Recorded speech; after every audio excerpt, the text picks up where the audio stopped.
What is up, everybody? I am Kevin Iole. Of course, that is the one and only Michael Chandler. He will be fighting at UFC 281 on Saturday, November 12th.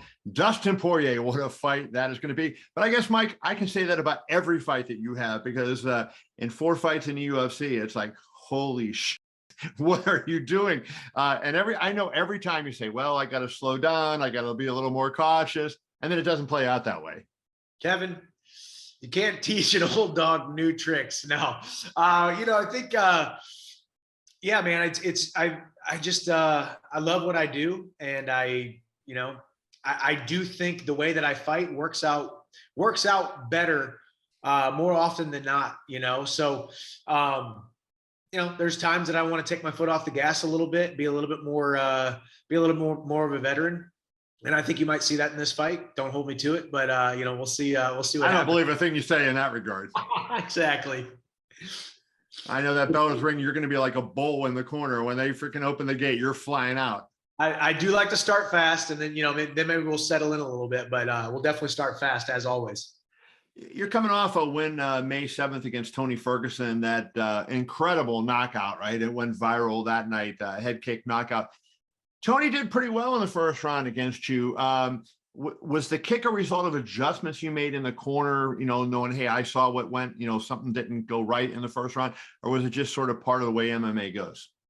I think it was, somewhat part of the way MMA goes. I definitely downloaded and kind of saw that his hands were out, his guard was out a little bit. So there was a lane up the middle, and I do love to fake a shot, come up the middle with a uppercut. But for some reason, I kind of ducked down a little bit through that front kick, and it landed right on the chin. But yeah, I think as I said in the lead up to the Tony Ferguson fight, Tony Ferguson is a certified one-of-one talent in this sport, and he's hard to compete or prepare for, rather, because there's nobody in my gym, there's nobody in the world that's going to be able to give you a Tony Ferguson look. And truthfully, Tony Ferguson looks a little bit different, and he's a little bit more quirky, or a little bit more of a tougher puzzle to solve every single time he steps into the cage. So that first round, I really just needed to get my feet underneath me and kind of see where the openings were going to be. And sometimes things just work out. That front kick worked out well.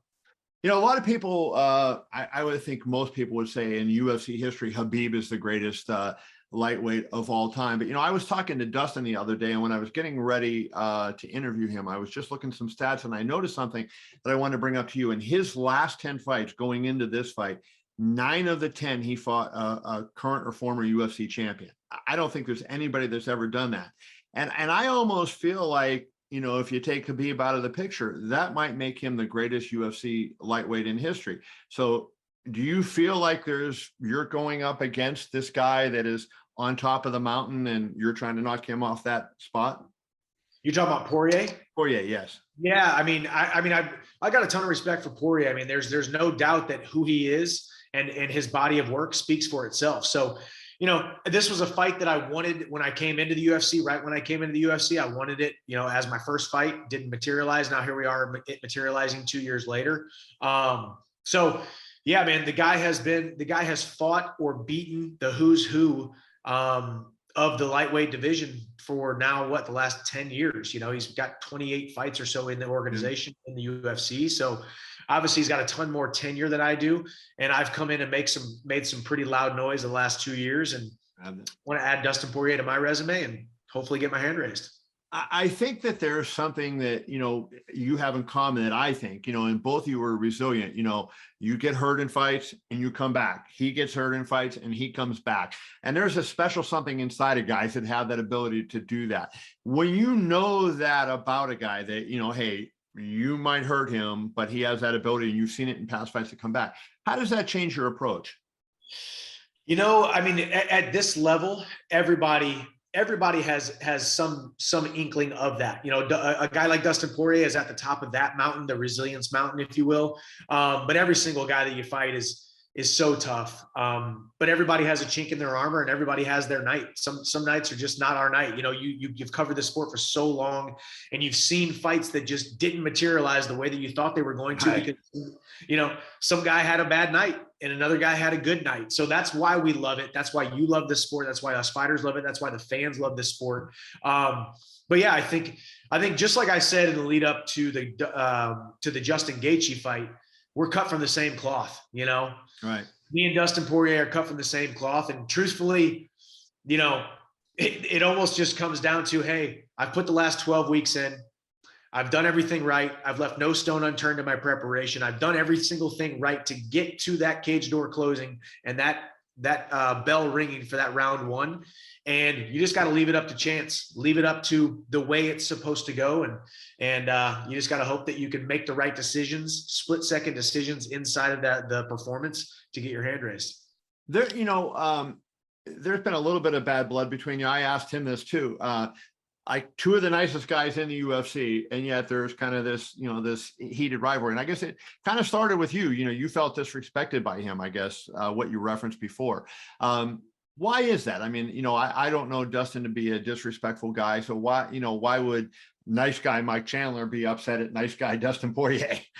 Yeah, I mean, I think ultimately it's all just rooted in, you know, Dustin Poirier trying to climb the same mountain that I am, you know, and we're trying to get there. We're trying to get there faster than the other guy. We got the same goals in mind, the same work ethic in mind, the same reasons why we fight, really.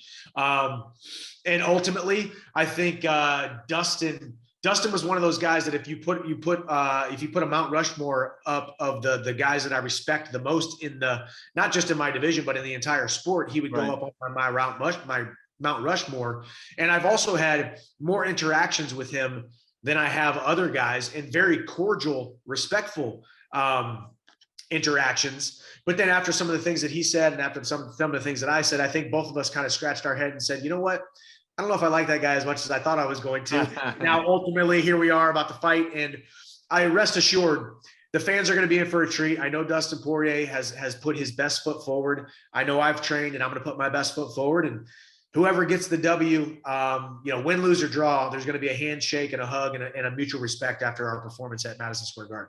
What is your take? You know, Dana White has been pretty clear that Alex Volkanovski is going to get the next shot at the championship, now held by Islam Makhachev. And I guess I want to ask you about Islam in a second. You're, you know, a lifelong lightweight. You've been in the division now. Do you have a problem with somebody coming from another division and leapfrogging? And, you know, do you feel like a case could be made that the winner of Chandler versus Poirier should get it ahead of somebody who's on a 20-something fight winning streak like Volkanovski?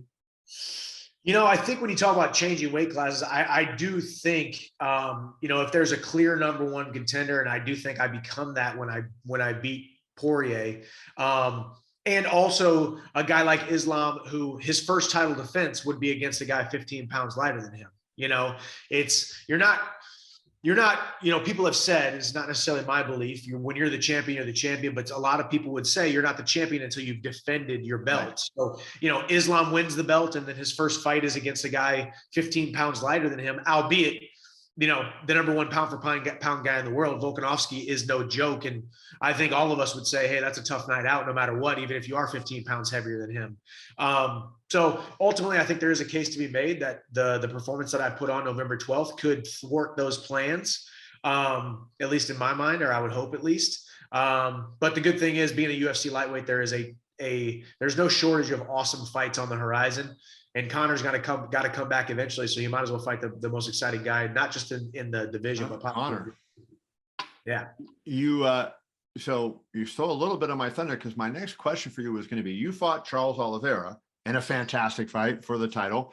You could have won the championship. He did win the championship in that fight. He just lost the belt. He wants to fight in Brazil. If you win this fight and you don't, you know, I understand you're going to take a championship fight if you get it. But assuming that Dana sticks to what he said and goes with Volkanovski, would you be intrigued by Charles Oliveira? And is it too soon to come back to fight Oliveira, given when you're fighting Poirier? Yeah, when is that, February? No, it's January 20-something. Oh, yeah, it's definitely too soon. I mean, I leave my family for too long, and being a dad and husband is more important than this whole fighting thing. So I'll definitely going to enjoy November, December with my family.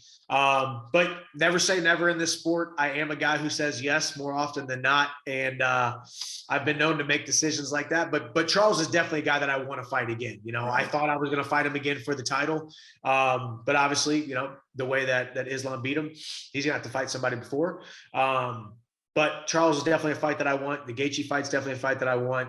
Connor's a fight that I want, obviously. So, and obviously the Islam fight. I mean, the number one fight that I want is the title, especially if I go out there and dispatch of Poirier the way that I hope I can. Let's wrap up with this. So, you know, obviously I know you want the title.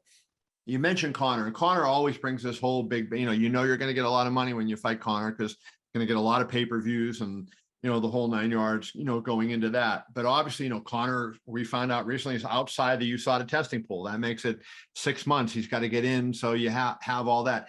Is it worth it to your career, given how injury prone he's been, and, you know, knowing the USADA testing pool issue, to wait for Connor, because you get the big score, but you're not sure it's going to come or not. There's no guarantee with him. Yeah, for sure. I mean, all you can do is make the best decisions you can with the information that you have. And I would challenge the injury prone comment. I think you never quite know. I think a lot of guys after the fact will say, oh, I had a broken toe, or I had this, I went in a fight with this thing. I mean, Connor was pretty good and pretty vocal about all of his injuries that he had going into these fights. I think Connor has never pulled out of a fight, to my knowledge. But, you know, you're also talking about a leg that got shattered about a year ago. So we don't know who Connor's going to be after that injury. But, you know, I think none of us really know Connor. I don't think the media knows. I don't think the fighters know. I don't think the fans know truly who Connor is. But I think if we had to guess, I think he is a guy who loves the fight game. He loves what he or at least he has. So I think he wants to come back no matter what. And why shouldn't it be me? I love what Connor has done for the sport to a degree. Like, I love the fact, you're right. He, you know, when I said injury prone, I was referring to the leg and some stuff, but, you know, that was probably a poor choice of words, because that's one specific incident. But, you know, like now as he's become this big celebrity, he's more like on the celebrity circuit, it seems, and getting into fights. But of course, he's delivered amazing fights, and he set a standard for promotion and set a standard for competition that I think a lot of you guys chase. So I have respect for him, but just kind of one of those things with him, you know, you don't know at this stage of his life, does he want it? Plus, he's so massive that, like, you know, was he going to be able to make 155? Well, I sure would like to fight him in 170 more than 155. I can tell you that. So we'll see. But yeah, I mean, ultimately, like you said, hat tip to Connor, because a rising tide raises all ships, and he really has elevated the sport. And also, I think for a while people tried to emulate him, because that was the way that you get the most eyeballs. But then you see a guy like me who's somewhat the exact opposite, and I'm getting just as big and just as much. Because you're a great interview, and you're honest and you open, like, you know, and I think you're an example. Not everybody's going to have the wit that Connor has, and not everybody's going to have that, you know, kind of cleverness about them. But, you know, if you're honest and you're open and you share your life, people are going to follow you and like you. And I think, and then of course you deliver in the ring, which both of you guys do, right? That is kind of to me what, you know, what the secret is.